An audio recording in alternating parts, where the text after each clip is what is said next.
For months, McLaren have presented the perfect image.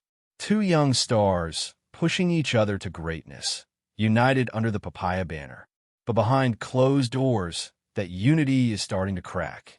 The smiling photo ops, the light-hearted banter, the mutual respect, it's all still there, but it's being tested. Because when a championship is on the line, friendship has a funny way of turning into rivalry. And right now, Oscar Piastri holds the smallest of advantages over Lando Norris, a 9-point lead that's been shrinking with every race. The Australian knows this could be his only shot at glory. The same goes for Norris. And when two title contenders are strapped into identical machinery, the margin for error becomes razor thin. Every move, on or off the track, can be interpreted as a declaration of war. Before we unpack exactly what Piastri just said that could send McLaren to chaos, make sure you hit that subscribe button, because this isn't just another paddock rumor. This is the kind of tension that decides championships. Let's break it down. Let's rewind to how we got here. After the Canadian Grand Prix, Oscar Piastri looked to be in control of the championship fight. The Australian rookie sensation turned sophomore star had a 22-point lead over Lando Norris, a comfortable buffer by modern F1 standards.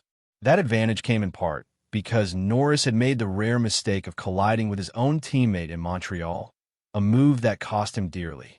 But Formula One titles are never decided in June. Since that moment, Norris has been on a tear, winning 3 of the last 4 races. Piastri's Spa victory halted a potential 4-win streak, but the momentum has undeniably shifted. What was once a healthy lead has shrunk to just 9 points heading into the summer break. And if you're thinking 9 points isn't much, you're right.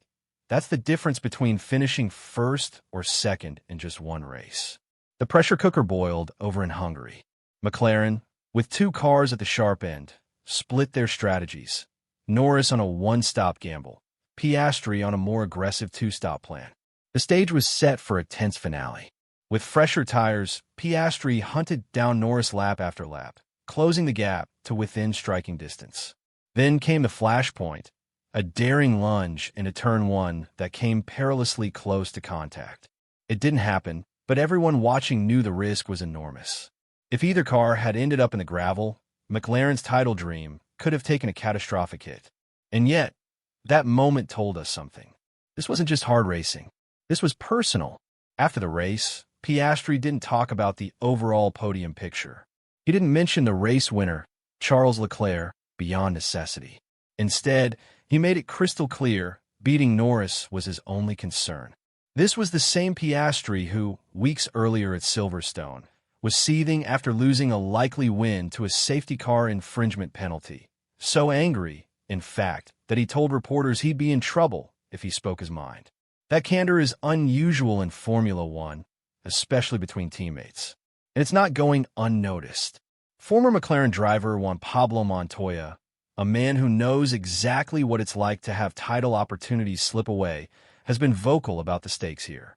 His take: this year might be the only shot for both Piastri and Norris to win the championship. Why? Because the 2026 regulation overhaul changes everything. Mercedes looks promising in internal combustion engine development, but battery technology, the other half of the new hybrid era, is an open question. A genius like Adrian Newey at Aston Martin could crack the code and flip the competitive order in an instant. In other words, 2025 might be peak McLaren. There is no guarantee they'll still be the class of the field next year. And when both drivers know that every point, every race, every move becomes a battle for destiny, that's when friendships are tested, trust is strained, and the boundaries between teammate and rival blur into something much sharper. Zach Brown insists there's no animosity between the two.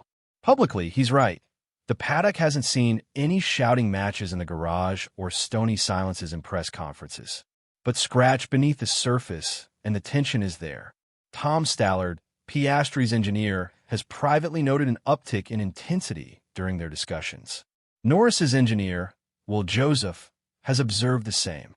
This isn't hostility. It's the razor-edge focus of two drivers who know there can only be one world champion. What makes this rivalry even more dangerous for McLaren is the absence of an external threat. Max Verstappen, the only driver with a realistic shot at splitting the McLarens, has fallen out of serious contention. The Ferraris and Mercedes are too inconsistent.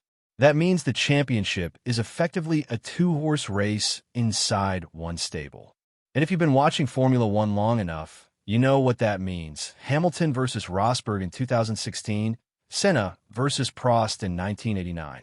When the enemy is across the garage, every on-track fight risks becoming an off-track war. Right now, McLaren is walking a fine line. On one hand, letting the drivers race keeps the fans engaged and shows confidence in both men's maturity. On the other, every risky move like that turn one lunge in Hungary brings them closer to disaster. All it would take is one miscalculation, one clash that takes both cars out for the title campaign to unravel. And if that happens, it won't just be points lost. It will be trust lost. The irony? Both drivers are still publicly respectful of one another.